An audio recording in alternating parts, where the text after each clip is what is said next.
Have you ever met someone who just blew your mind with their story? This is what the podcast is all about. Welcome to the very first episode of the ReMix.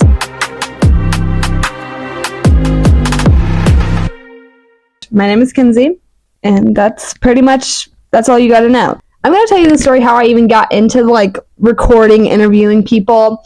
So my old school, I went to two different schools. Kindergarten, I went to California. That was a fun experience, and that was with people who severely on the spectrum, because I'm very severely dyslexic.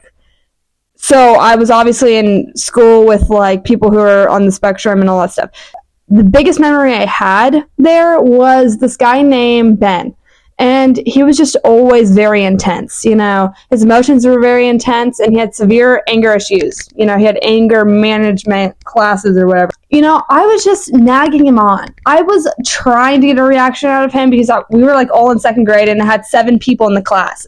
And I knew how to tick him off. I was annoying him. I was singing this very annoying song. Ready? I'm just going to start annoying you right now. If you're irresistible, come my way. Oh yeah, I'll show you a good time every day. Oh yeah, let's dance to the rhythm. Let's move to the beat. When you're in my life, I know I'll be complete. Let's hit the town. Let's paint it red. We'll have memories that will be stuck in our head. What? And I kept repeating that song, or something like that. Obviously, thank you. I'm a rap goddess, and I already know that. He was like, hey, stop that. He was trying to get those anger management skills that he learned. It didn't work. It did not work on me, obviously.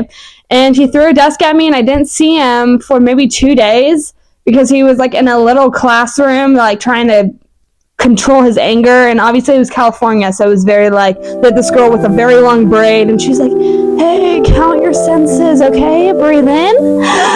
That's kind of what it was. And I already know this experience because his name was Sean.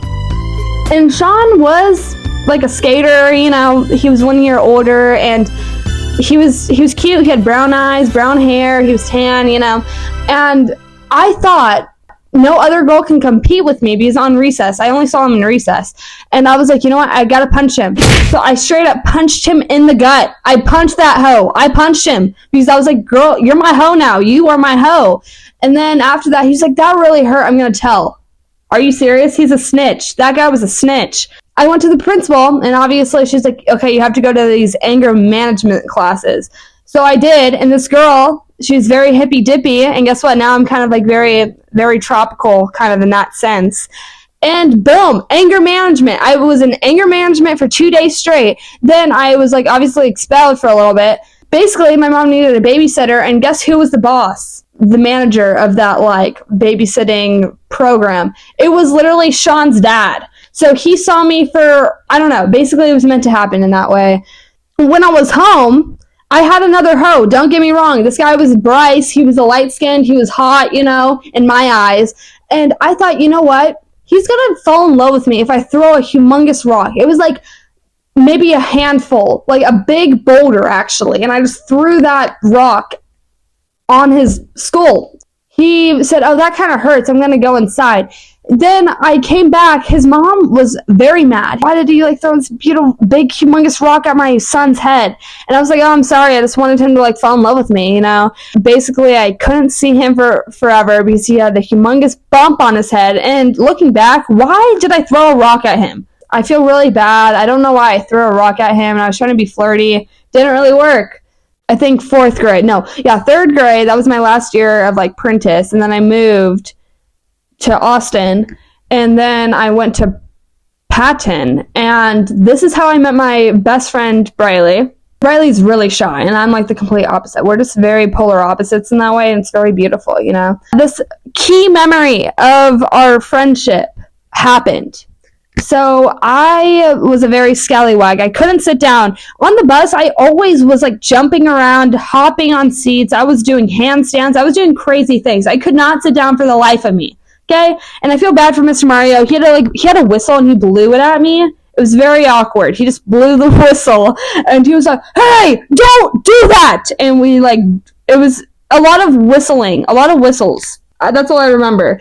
Kinsey and Briley come to the front, because I don't even know what we were doing, but I was in the very front seat okay? And Bradley was in the fourth seat, so we were like diagonal from each other. And I thought it was hilarious. I crawled down the seat and I saw his lunch. I was like, this is so funny. I'm just gonna pass it down to Briley. Pass down, and I thought Briley was just gonna look at it and be like, oh my god, this is so funny, Mr. Mario's Cheetos or whatever. No, she ate the Cheetos, bro. Right when I turned around, she was just eating Cheetos. So I was like, oh, that's really awkward. This is Mr. Mario's lunch. And I said, okay, like, bring it back. Bring the lunch bag back. When we got off, I said, you just ate Mr. Mario's lunch. And she was like, really? I had no idea. So that was pretty hilarious. That was my little experience how I met Briley. And then we were friends ever since. But I know 5th grade, I was on, like, depression medicine / like ADHD. I was on, like, so many medications. It was pretty crazy. After that, boom chakalaka, we were besties for life. So let's go and skip to like, I think freshman. Sophomore year that I started interviewing people. I just thought it was really funny to interview people and roast people. And I had a tiny little microphone that I'm using right now. I'm just going to interview random people. Or no, sneak up. That was the very first thing. I was like, okay, hey guys, I'm going to sneak up on this little tiny scallywag that I knew. And I just snuck up on them, and it was really awkward, and it was really fun. And I just started doing it, started interviewing people and roasting, and then everybody wanted me to interview them. Then after that, I moved schools. So my junior year, I was in the library, and I was just talking to like this guy who's like 7 foot tall. He's like a librarian or something, or like the tech guy. I don't even know his name, I'm sorry, but he's a scallywag and he always calls me Miss. And he's like, hey Miss, do you want to be on the announcements? And I was like, yeah, sure. Basically after that, I just started interviewing people, and then it was really funny because it was really random. It's every single lunch period. I just noticed that. I'm like, hey, do you want to get interviewed? Do you want to get interviewed? They get really creeped out. So basically now I'm starting the podcast. This is going to be like the only time it's going to be just me. It's going to be me interviewing people. It's going to be pretty beautiful. Oh yeah, so the second episode, okay, I'm just going to tell you. Second episode is going to be with my little crew. So it's going to be the OOK, obviously. And it's going to be Owen, Olive, and obviously Kinsey. So that's going to be the second episode of the whole crew. And yeah, and it's going to be probably on film. So this is going to be the only one you're not going to see my beautiful, sexy, scallywag face. So bye, and thank you for tuning in to the ReMix. Let's get the party started.